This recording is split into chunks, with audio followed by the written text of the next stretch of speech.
Un individu placé en garde à vue le 16 août a été condamné à 3 ans de prison ferme avec un mandat de dépôt, à 5 années d'interdiction de port d'armes et à 5 années de privation du droit d'éligibilité.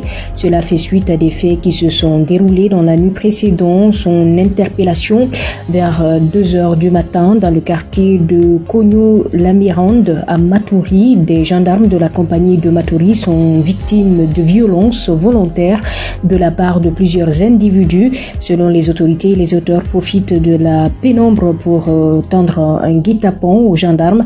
Ils auraient jeté des pavés sur eux, dont l'un a brisé la vitre du véhicule avant de blesser le conducteur à la tête.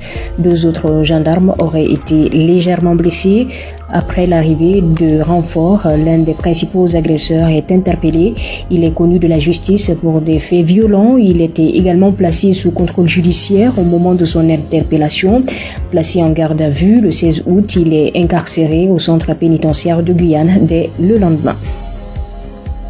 Emmanuel Macron fait vendredi sa rentrée scolaire à Orange dans le Vaucluse avec en point de mire la réforme des lycées professionnels entre indemnités pour les élèves stagiaires et rapprochement avec le monde de l'entreprise.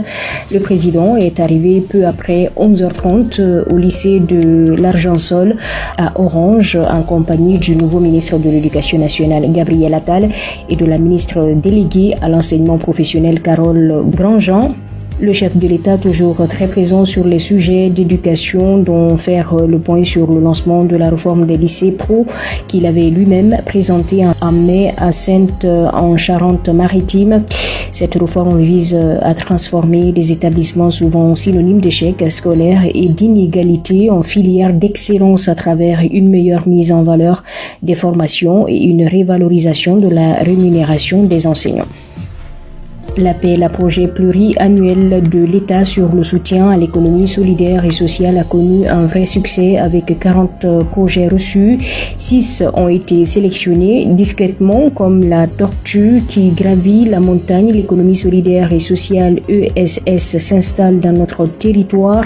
Elle représente, d'après la préfecture, 4490 emplois, soit 15% de l'emploi privé. Ce secteur emploie 64% de femmes. L'ESS totalisait une masse salariale brute annuelle de 131 465 074 € en 2019.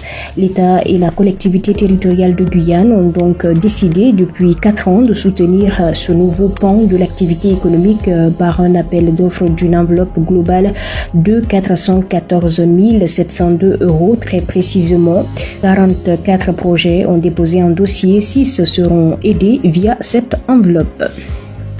Lambert Saïbou est décédé ce vendredi 1er septembre à l'âge de 88 ans. Il a vécu à Trou-Poisson depuis son plus jeune âge sans quitter ce village d'Irakubo où il a rendu son dernier souffle. Il laisse derrière lui ses 7 enfants et sa femme Aurélie Saïbou, mais aussi sa sœur Tati Léodate. Il était également un doko gragé. En effet, il a été président du groupe folklorique guyanais Génipa pendant plus de 15 ans. Il était aussi conseiller municipal à Irakubo durant la mandature d'Amour Pamphile. Lambert Saïbou était aussi retraité de la direction départementale de l'équipement.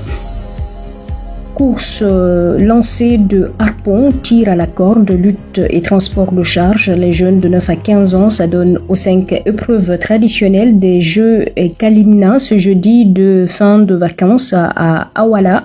Le carabé communautaire et l'esplanade devant la mairie accueillaient le public porté par le Sampula, tambour traditionnel et DJ Sambo, animateur réputé dans l'ouest guyanais.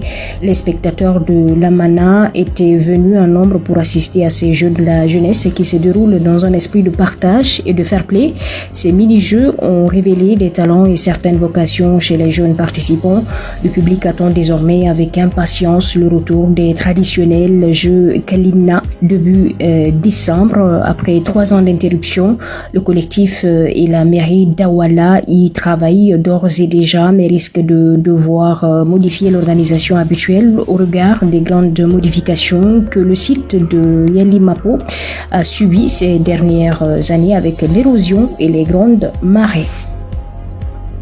Après les vacances, une nouvelle campagne de qualification redémarre pour le staff des Yana Doko. Bermude, Guyane, le 8 septembre aux Bermudes et le 12, Guyane, Belize à Edmar Lama.